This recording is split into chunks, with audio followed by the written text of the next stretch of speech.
అంబేద్కర్ కోనసీమ జిల్లా రామచంద్రపురం పట్టణంలో స్థానిక లయన్స్ కళ్యాణ మండపం నందు టీడీపీ, జనసేన, బీజేపీ పార్టీలకు చెందిన శెట్టిబలిజ కులస్తుల ఆత్మీయ సమ్మేళనానికి ముఖ్య అతిథిగా రాష్ట్ర కార్మిక శాఖ మంత్రి సుభాష్ హాజరయ్యారు. ఈ సందర్భంగా కార్యకర్తలను ఉద్దేశించి మాట్లాడుతూ కష్టకాలంలో కార్యకర్తలకు తను ఎల్లవేళలా అందుబాటులో ఉంటానని, వారి కష్టసుఖాల్లో పాలు పంచుకుంటానని, ముఖ్యంగా శెట్టిబలిజ కులస్తులకు రుణపడి ఉంటానన్నారు. టీడీపీ, జనసేన, బీజేపీ పార్టీలకు చెందిన కార్యకర్తలు కష్టపడి పనిచేసి తనను ఎమ్మెల్యే చేశారన్నారు. అయితే తనకు శెట్టిబలిజ కోటాలో మంత్రి పదవిని ముఖ్యమంత్రి చంద్రబాబు నాయుడు ఇచ్చారన్నారు. ఎమ్మెల్యే, మంత్రి పదవి చేపట్టి 100 రోజులైందని, ముఖ్యంగా నియోజకవర్గంలో చాలా గ్రామాల్లో ఇంకా పర్యటించవలసిన అవసరం ఉందన్నారు. ఈ కార్యక్రమంలో టీడీపీ, జనసేన నాయకులు, కార్యకర్తలు అధిక సంఖ్యలో పాల్గొన్నారు.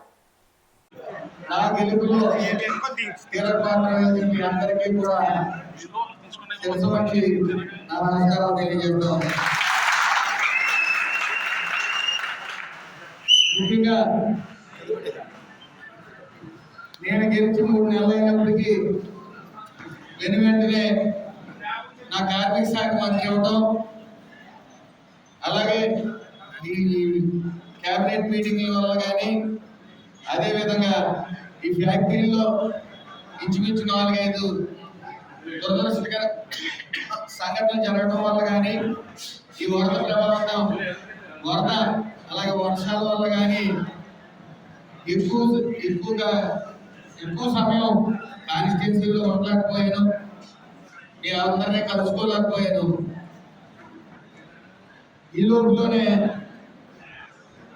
ఇతనేమి చేయడు, గడతనం పట్టించుకోవట్లేదు, ఈ పదాలన్నీ వినపడతా వస్తా ఉన్నాయి. అది మీ తప్పు కాదు.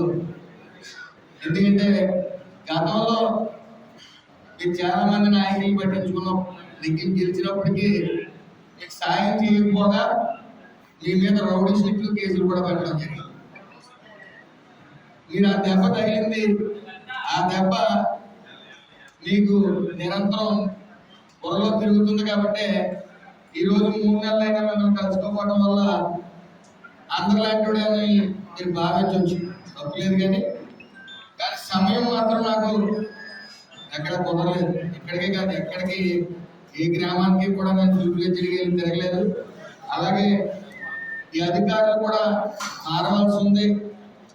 మారిన తర్వాత ప్రతి గ్రామానికి రావడం జరుగుతుంది, అందులో సందేహం లేదు. మరొకసారి నేను గతంలో చెప్పాను, నాకు ఈ రోజున రామచంద్రపురం సీటు కేటాయించారు అంటే దానికి కారణం శెట్టిబలిజగా పుట్టడం వల్ల. అలాగే ఇక్కడ రామచంద్రపురం పరిస్థితులు బట్టి నేను గెలిచానంటే ముందు కీలక పాత్ర వహించింది బాబు. తర్వాత కొన్ని కులాలు, అలాగే లేబర్స్ కానీ, అలాగే ఎండీస్ కానీ, అలాగే కులం శెట్టిబలిజ కులం విషయానికి వస్తే నేను వచ్చినప్పుడు అందరూ కూడా, అటు పార్టీ ఇటు జనం అందరూ కూడా నీకు 30 నుంచి 35% శెట్టిబలిజ ఓటింగ్ వస్తే నువ్వు మంచి మెజారిటీతో గెలుస్తావు అని చెప్పడం జరిగింది. మరి నేను రావడం, నాకు సీట్ ఇవ్వడం లేట్ అయింది.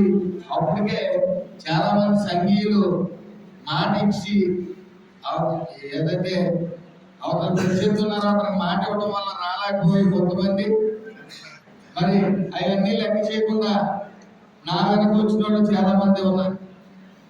అయినప్పటికీ ఎంతమంది చేస్తారో శెట్టిబలిజీలనే అందరూ ఎదురు చూశారు. కొన్ని గ్రామాల్లోకి వెళ్ళినప్పుడు కొంతమంది అజ్ఞానులు నువ్వేమని ఎవరిని అడిగొచ్చావు ఊళ్ళో కూడా అడిగారు. ఎవరిని అడిగొచ్చావు అని అడిగినప్పుడు నేను ఆ రోజే చెప్పాను, మీరు నాయకత్వం వహించి కులానికి ఏం కట్టబెట్టారు? గతంలో వేరు కొంతమంది మీద రౌడీ షీట్లు చేసిన, కొంత అలజడి సృష్టించిన మీరు ఈ రామచంద్రపురం శెట్టిబలిజ సంఘం తరఫున పెద్దగా ఉన్న అధ్యక్షుడు ఏం మాట్లాడగలిగాడు? లేకపోతే ఏదైతే సంఘం బిల్డింగ్ ఉందో ఆ సంఘం బిల్డింగ్ చూస్తే ఈ పరిస్థితి ఏంటో అనిపించింది. ఎందుకంటే ఆ పరిస్థితి ఏమో పడతాం అమలాపురంలో. అక్కడ ఒక సెటిపల్లి సంఘం బలంగా ఉన్న ఒక కళ్యాణ మండపం చెప్పుకోదప్ప కళ్యాణ మండపం లేదని